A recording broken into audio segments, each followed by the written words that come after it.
आदरणीय दर्शकों एवं प्रिय विद्यार्थियों, आज मैं कक्षा 10वीं के लिए एक कविता लेकर के प्रस्तुत हुआ हूँ। ये कविता एनसीईआरटी की पुस्तक क्षितिज भाग 2 से ली गई है और इस कविता के कवि हैं तुलसीदास जी। तो सबसे पहले हम आपको तुलसीदास जी का संक्षिप्त परिचय देना चाहेंगे, उसके बाद हम आगे बढ़ेंगे। तुलसीदास जी सगुण भक्ति धारा के प्रख्यात राम भक्त कवि। भक्ति काल की 2 शाखाएं थी, सगुण भक्ति धारा और निर्गुण भक्ति धारा। तो सगुण भक्ति धारा के अंतर्गत तुलसीदास जी का नाम आता है और इनका जन्म उत्तर प्रदेश के बांदा जिले के राजापुर गांव में सन 1532 में हुआ था। उत्तर प्रदेश में एक बांदा जिला है, वहां पर राजापुर नामक गांव में 1532 में इनका जन्म हुआ था। कुछ लोग इनका जन्म स्थान एटा जिले के सोरों में मानते हैं, ऐसा उनका मानना है। उनके पिता का नाम आत्माराम दुबे और माता का नाम हुलसी था। इनका जन्म अशुभ नक्षत्र में होने के कारण माता पिता ने इनका त्याग कर दिया था। तो इनका पालन पोषण और शिक्षा दीक्षा गुरु नरहरि दास के रूप में ने की और उन्होंने जो है इनको शिक्षा प्रदान की। इसके बाद तुलसीदास जी ने शेष सनातन जीवन में वेद, वेदांग, इतिहास, दर्शन एवं काव्य आदि की शिक्षा प्राप्त की। उनका विवाह पंडित दीनबंधु पाठक की सुपुत्री रत्नावली के साथ हुआ था। और तुलसीदास जी ने भारत के विभिन्न तीर्थ स्थलों का भ्रमण किया। उन्होंने प्रकांड विद्वानों के संग रहकर विद्याध्ययन किया।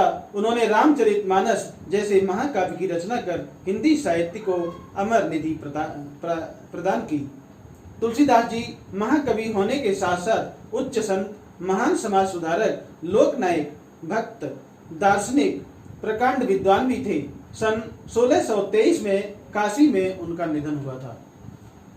उनकी प्रमुख रचनाएं हैं, 36 रचनाएं मिलती हैं, इनमें से 13 रचनाएं प्रमाणित हैं। वे निम्नलिखित हैं: रामचरितमानस, विनय पत्रिका, कवितावली, गीतावली, दोहावली, कृष्ण गीतावली, भैरव रामायण, बैरागी संदीपनी, रामाज्ञा प्रश्न, रामलीला नहचू, पार्वती मंगल तथा जानकी मंगल इत्यादि हैं।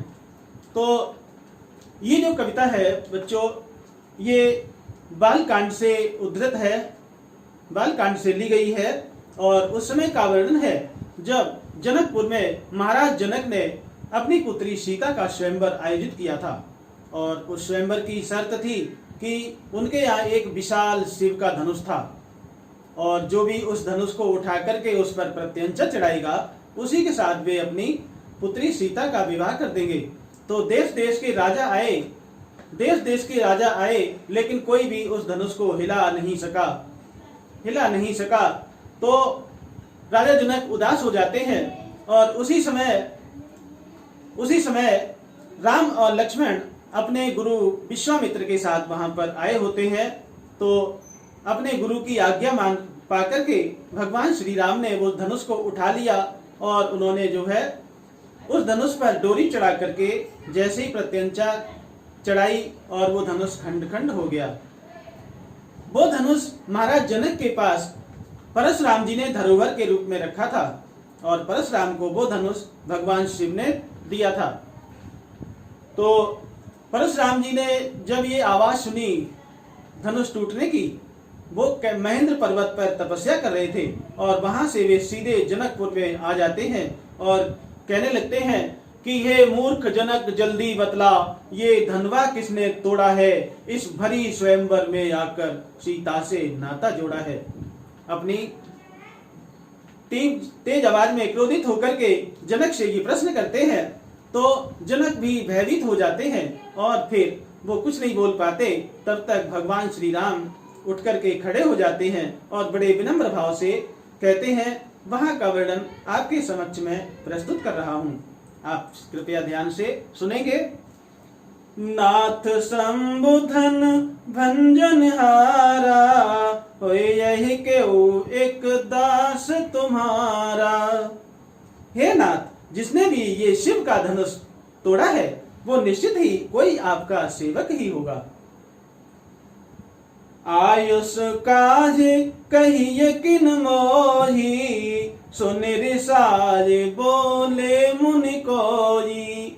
श्री राम कहने लगे कि ये तो कोई काम आपका कोई सेवक ही कर सकता है, बताइए मेरे लिए क्या आज्ञा है प्रभु, आप मेरे लिए आज्ञा बताइए, मुझे क्या करना चाहिए। तो सुन ऋषाए बोले मुनि को ही, ये सुनकर के ऋषि परशुराम जी अत्यंत क्रोधित हो जाते हैं और वे क्रोध में आकर के कहने लगते हैं।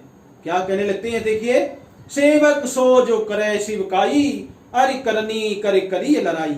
सेवक तो वो होता है बालक, सेवक तो वो होता है जो सेवकाई का कार्य करता है, जो सेवा करता है, और तुझ जैसे के लिए सो तो लड़ाई करनी चाहिए है। तूने तो शत्रुता का काम किया है, इसलिए तो शत्रुता का कार्य करना चाहिए, लड़ाई करनी चाहिए। सुना हो राम जय ही शिव धन तोरा।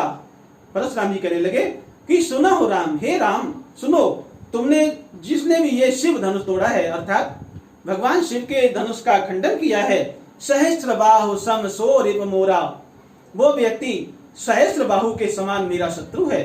सहस्त्र बाहु कहा जाता है कि सहस्त्र बाहु के 1000 भुजाएं थी और परशुराम जी ने अपने फरसे से उसकी 1000 भुजाओं को भी काट डाला था।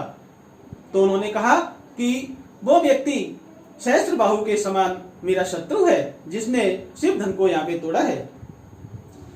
सो बिल गाहु बिहाय समाजा, इसलिए मैं कहता हूं, सो माने इसलिए मैं कहता हूं, बिलगाओ मतलब अलग हो जाओ, इसलिए मैं कहता हूं अलग हो जाओ। बिहाय समाजा, इस समाज को छोड़ करके वो व्यक्ति अपराधी जो है वो अलग हो जाए। न तुम्हारे जय हैं सब राजा, नहीं तो यहाँ पर उपस्थित सारे राजा मारे जाएंगे। जिसने भी ये अपराध किया है शिव धन को तोड़ने का, वो व्यक्ति यहाँ से तुरंत अलग हो जाए, नहीं तो ये सारे राजा मारे जाएंगे। सुन मुनि बचन लखन मुस्काने, लक्ष्मण जी ये बातें सुनकर के मुस्कुराने लगते हैं। परशुराम की ये गर्भोक्ति बातें सुनकर के, गर्व से भरी हुई बातों को सुनकर लक्ष्मण जी मंद मंद मुस्कुराने लगते हैं और कहने लगते हैं, बोले परशु धरे अब माने, कहते हैं कि तुमने तो परशुराम जी फरसे को धारण किया हुआ है और तुम उसका अपमान कर रहे हो ब्राह्मण होकर के। बहु धनु ही तोरी लड़काई, कबहु नयस ऋष कीन गुसाई। हे ऋषि, मैंने तो बचपन में बहुत सारे धनुषों को तोड़ा था, तब तो इतना क्रोध किसी ने भी नहीं किया। यही धनु पर ममता के हेतु, इस पुराने से धनुष पर इतनी ममता क्यों है, इतनी ममता इस पुराने से धनुष पर क्यों प्रकट कर रहे हैं। सोने रिसाए बोले, सोने रिसाए कहे भृग कुल केतु, और भृग कुल केतु अर्थात भृगु वंश के पताका ध्वजा परशुराम जी, यहाँ पर परशुराम जी को भृगु वंश का की पताका कहा गया है। क्रोधित होकर के वो कहने लगे कि रे नृप बालक काल बस, बोलत तोय न समार, धनु ही समुद्र पुरार, धम विदित सकल संसार। रे नृप बालक, हे राजा के पुत्र, तू लग रहा है काल के बस में आ गया है, इसलिए तुझे संभाल कर बोलना भी नहीं आता। बड़ों के आगे कैसे बोलते हैं, तुझे इतना भी तहजीब नहीं है। धनु ही समुद्र पुरार धन, शिवजी के धनुष को इस छोटे से धनुष के बराबर समझता है। जो शिवजी का धनुष है वो तो बहुत विशाल है, महान है, उसके गुण बहुत हैं, और तू छोटे छोटे धनुषों को इस धनुष के बराबर समझता है। विदित सकल संसार, इस धनुष को तो पूरा संसार जानता है, इसकी महिमा को पूरा संसार जानता है। अब दूसरा काव्यांश मैं आपके सामने प्रस्तुत कर रहा हूं। लखन कहा हंसे हमरे जाना, सुनौ देव सब धनुष समाना। लक्ष्मण जी ने कहा मुस्कुराते हुए कि हे देव, शांत ध्यान से सुनो, मेरे लिए तो सारे धनुष एक समान हैं। हम क्षत्रिय हैं, चाहे वो धनुष कैसे भी हो, हमारे लिए तो सारे धनुष एक समान होते हैं, चाहे वो शिव धनुष हो या साधारण धनुष हो, हम तो सभी धनुषों को समान समझते हैं। का क्षति लाभ जून धनु तोरे, क्या क्षति, क्या नुकसान है जो इस पुराने से, जून मतलब पुराने से धनुष को तोड़ दिया गया है। देखा राम नयन के भोरे, भैया राम ने तो इसको नया समझ के देखा था, नया समझ के इसको देखा था, लेकिन उन्हें क्या पता था कि छुअत टूट रघुपति नहीं दोषु, छुअत टूट रघुपति नहीं दोषु। भैया राम के छूते ही ये धनुष खंड खंड हो गया, टुकड़े हो गया, तो इसमें बताइए उनका क्या दोष है। मुनि बिन काज करिए कत रोसु, हे मुनि बिना कार्य के, बिना काज के आप इतना क्रोध क्यों कर रहे हैं। भैया राम ने तो इस पुराने से धनुष को मात्र छुआ था, देखा था, और उनके छूते ही ये टूट गया, तो बताइए इसमें उनका क्या दोष है। बोले चितय परस की ओरा, परशुराम जी अब धनुष की तरफ देख करके कहने लगते हैं, रे सठ सुनो सुभाव न मोरा, कहने लगे कि हे सठ, हे दुष्ट बालक, तू मेरे स्वभाव के बारे में नहीं जानता, तू नहीं जानता मेरा स्वभाव कैसा है। बालक बोले बधो नहीं तोई, मैं तुझे बालक समझ करके छोड़ रहा हूं, तेरा वध नहीं कर रहा हूं। केवल मुनि जड़ जाने मोई, तू मुझे बिल्कुल ही जड़ समझता है, मूर्ख समझता है बालक, मैं तुझे बच्चा समझ करके तेरा वध नहीं कर रहा हूं, और तू मुझे बिल्कुल मूर्ख समझता है, जड़ समझता है। बाल ब्रह्मचारी अति को ही, मैं तो बाल ब्रह्मचारी हूं और बहुत ही अधिक क्रोधी भी हूं। बचपन से मैंने ब्रह्मचर्य का व्रत धारण किया है और मैं बहुत ही ज्यादा क्रोधी हूं। विश्व विदित क्षत्रिय कुल द्रोही, संसार जानता है, विश्व विदित का अर्थ है पूरा संसार को विदित है, सारा संसार जानता है। क्षत्रिय कुल द्रोही, मैं क्षत्रिय कुल का द्रोही हूं, नाशक हूं उनका। भुजबल भूमि भूप बिन कीनी, मैंने तो अपने भुजाओं के बल से इस धरती को कई बार क्षत्रिय विहीन किया है। विपुल बार मही देवहि दीनी, मैंने तो इस धरती को अनेकों बार क्षत्रिय विहीन करके इस धरती को ब्राह्मणों को दान में दे दी है। सहस्त्र बाहु भुज छेदन हारा, और सहस्त्र बाहु की सारी भुजाओं को मैंने अपने फरसे से काट कर फेंक दिया था। परसु बिलोक महीप कुमारा, मेरे इस फरसे को देख, हे राजा के बालक, तू मेरे इस फरसे को देख, इसी फरसे से मैंने सहस्त्र बाहु की 1000 भुजाओं को काट कर फेंक दिया था। मात पितय जन सोच बस करसि महीष किशोर, गर्भ के अरुभक दलन परस घोर अति घोर। कहने लगे, परशुराम जी कहने लगते हैं कि तू अपने माता पिता को सोच का कारण क्यों बनता है। तेरे माता पिता बहुत अधिक चिंता में हो जाएंगे अगर तेरा वध हो जाएगा मेरे हाथों से। हे राजा के पुत्र, तेरे माता पिता बहुत अधिक चिंता में होंगे, चिंता करेंगे तेरे लिए। मैं तेरा वध कर सकता हूं, क्योंकि तुझे पता नहीं, मैं तो गर्भ में पलते हुए बच्चे को मारने के लिए भी तैयार हो जाता हूं। मेरे इस फरसे से, इस कठोर फरसे से तो ये बड़े बड़े योद्धा क्या, गर्भ में पले बच्चों का भी मैं नाश कर सकता हूं।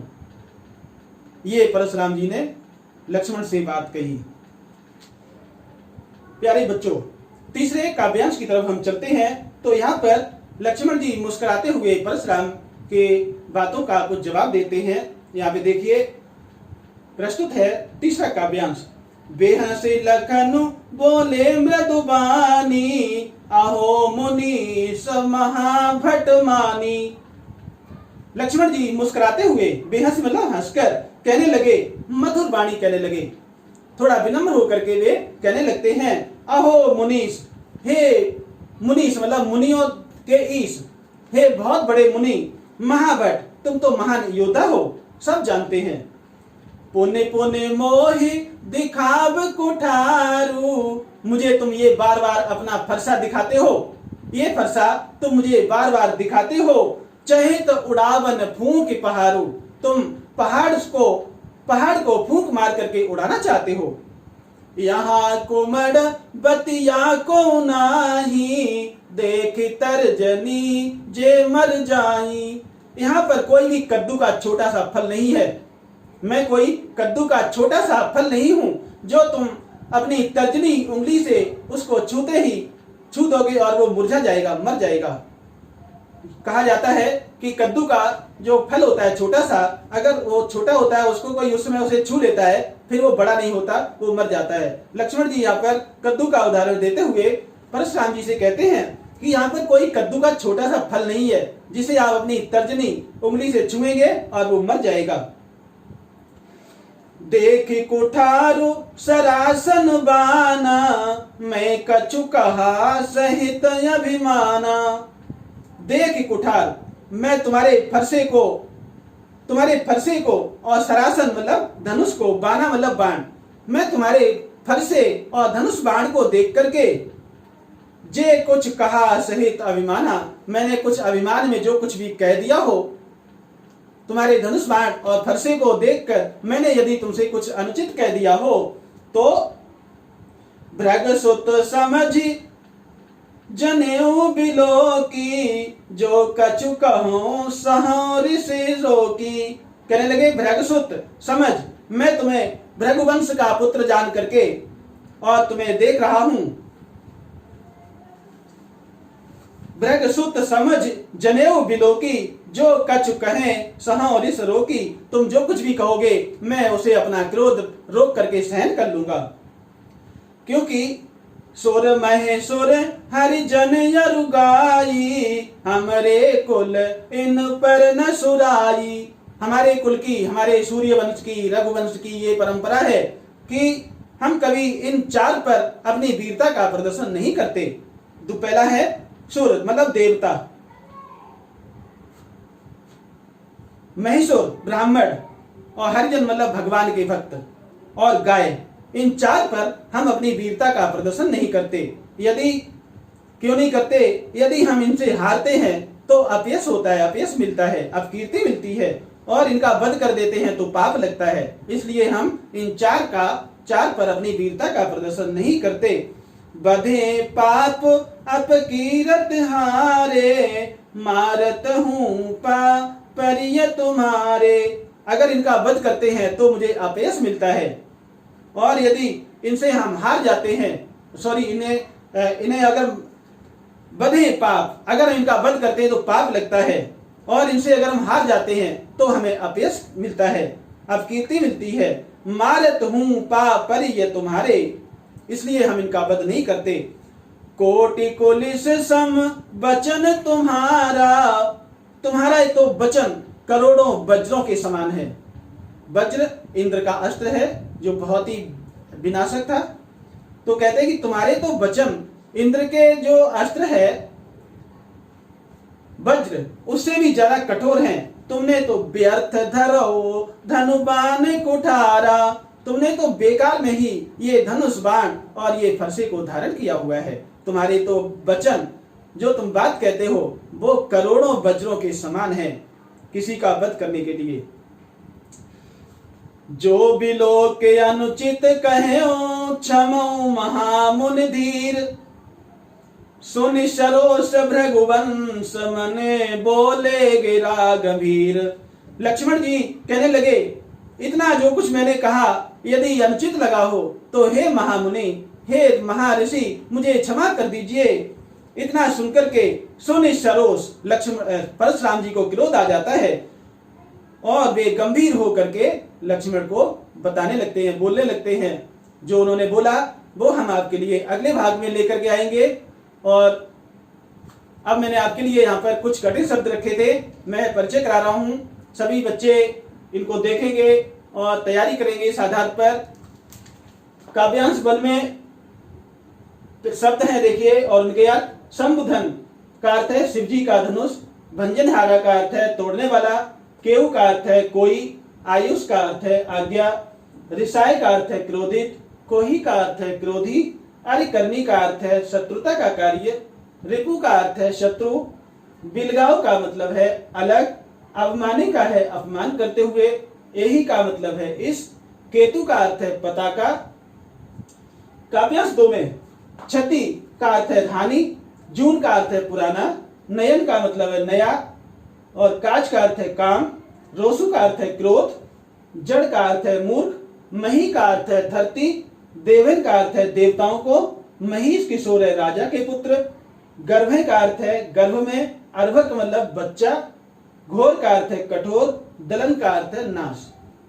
काव्यांश 3 में बेहसी का अर्थ है मुस्कुराते हुए, मृदु का मतलब है मीठी या मधुर, महाभट का अर्थ है महान योद्धा, तर्जनी का अर्थ है अंगूठे के पास की उंगली, सुराई का अर्थ है वीरता, सरोज का अर्थ है क्रोध। तो ये थे कठिन शब्द और प्रथम भाग यहीं पर समाप्त होता है। अब अगले भाग के लिए आप हमसे जुड़े रहिए, हम बहुत ही जल्दी लेकर के आपके सामने प्रस्तुत होंगे राम और लक्ष्मण परशुराम संवाद का दूसरा भाग। और अच्छी वीडियो पाने के लिए आप देखते रहिए हमारा चैनल आदर्श शिक्षण चैनल, और लाइक कीजिए, सब्सक्राइब कीजिए और जुड़े रहिए। धन्यवाद।